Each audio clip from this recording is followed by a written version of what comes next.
سلام دوستان، امروز اومدیم با آموزش چیت زدن در کانتر استریک 2. بچه‌ها قبل آموزش اینو بهتون بگم، این کار درست نیست. خب اصلا لذتی نداره با چیت بازی کردن. چه لذتی داره؟ برید همه رو بزنید، بعدش هم هیچی به هیچی.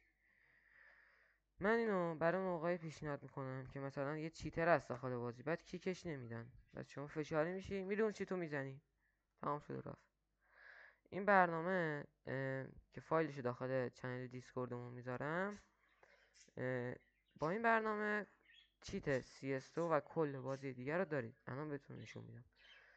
نگاه کنید، این اپ بذار بیاد، این آشش. نگاه کنید الان اینجا کلی گیم دیگه هم هست. نگاه کنید حتی کانتر استریک 1.16 هم هست و کلی بازی دیگه که اینا حالا همشون یه جور فرق داره، شبیه CS2 نیست چیت زدنشون. برای این مثال من این چیت رو بهتون پیشنهاد میکنم. خب اول برای اینکه بتونید اینو اجرا کنید باید CS2 تون کامل باز شه. بعد اینکه استیمتون رو وا کردید، CS2 تون رو اجرا میکنید.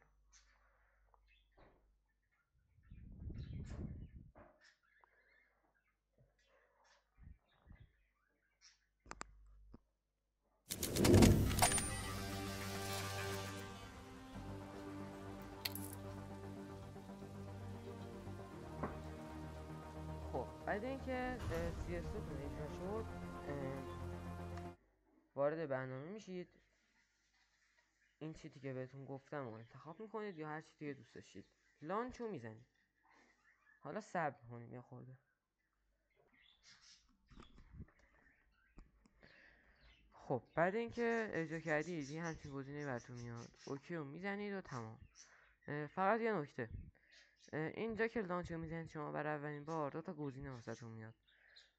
اولیش یه گزینه کوتاهه که اونو باید انتخاب کنید، دومیش یه گزینه بلنده. خب ما باید اولی رو انتخاب کنیم. اولی رو میزنید، بعد شروع میکنه به لانچ شدن. بعد اینکه اوکی رو زدید تمام شد رفت، اینو کوچیک میکنید، دکمه اینسرت روی کیبوردتون رو میزنید. اگه اینسرت هم نمیدونید کجاست، پایین F12 سمت راست اینسرت رو که بزنید همچین صفحه براتون باز میشه. ببینید این قسمت برای ایمه، این قسمت برای واله که مثلا میخواید پشت دیوار ببینید، این قسمت هم برای اسکیل. میتونید هر اسکیل دوست دارید رو انتخاب کنید و باش بازی کنید. و یه نکته، نگران نباشید، بقیه نمیتونن قانون شما رو اسکینش رو ببینن که بفهمن مثلا چی خرید بفهمن. فقط خودتون اینا رو میبینید و میتونید انتخاب کنید. تمرین رو نمیدونم به هر کدوم از قانون خواستم هم کلی اسکین، همه اسکیناش هست. مثلا اینو من انتخاب کنم، ادو میدم، تمام شد. حالا من اینجا سیف کردم. خب اینجا لود سیف هم میزنم.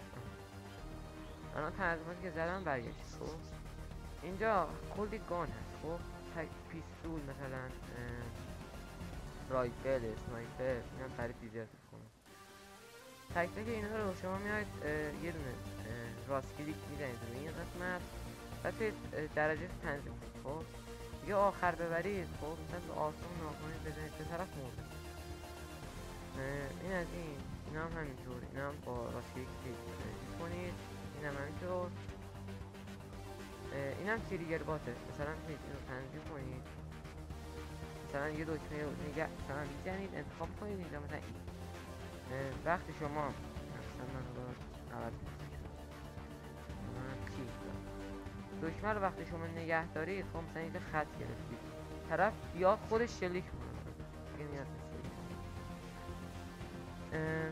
خلاصه که این تنظیمات این قسمت که هر کدوم از قانونا رو که خواستید تنظیم کنید.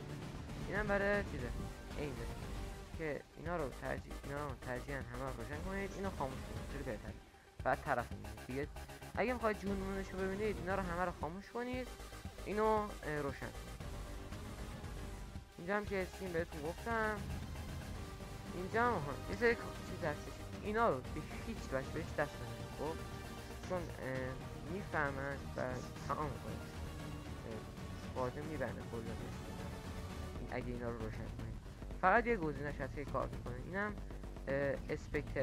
اسپکتورلیسته که مثلا اگه کسی اسپکتتون باشه اینجا بهتون نشون میده، میتونید جابجاش هم کنید. بعد اینکه کارتون تمام شد بتونید اینسرت بزنید و میرید تو بازی.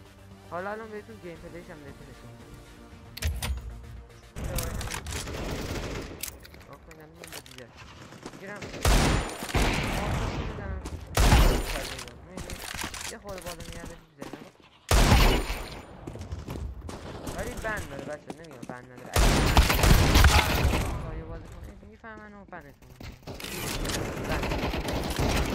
خلاصه که کلا چیز استفاده نکنید برای تشکیل پیشنهاد نمیکنم. میشه ساده بود.